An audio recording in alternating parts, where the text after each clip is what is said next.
Vice President Sara Duterte, ginulat ang mga guro. Naku po, BP Sara, ano na naman ang pinagagawa mo? Malamang dito, may mga maiinggit or magagalit na naman. Masyado kang tahimik dyan sa ginawa mo. Nagulat tuloy sila. Ito ang video.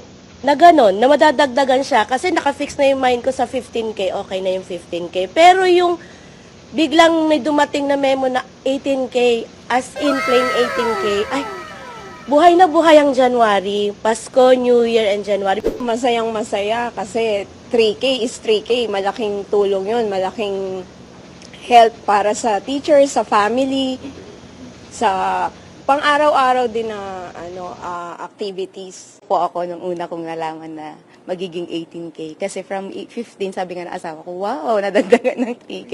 So, it's a big additional kasi timing po, mga anak ko, January. Yan. So, yeah.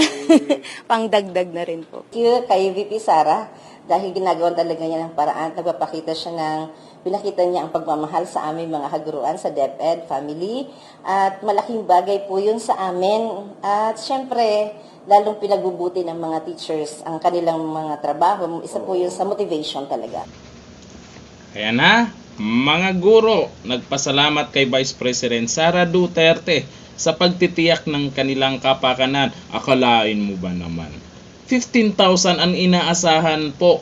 15,000 pesos ang inaasahan po nilang bonus. Bakit nag-18,000 bigla yan? Sino ba naman ang hindi natutuwa? Napakalaking dagdag po yan. Kaya yung iba, ang sabi, BP Sara in action. Diba? Resulta kaagad. Hindi yung picture-picture muna, pasikat muna, na ganito may magandang mangyayari. Yan, nanggugulat lamang na may resulta na pala. Hanggang dito na lang. Thank you. Bye-bye.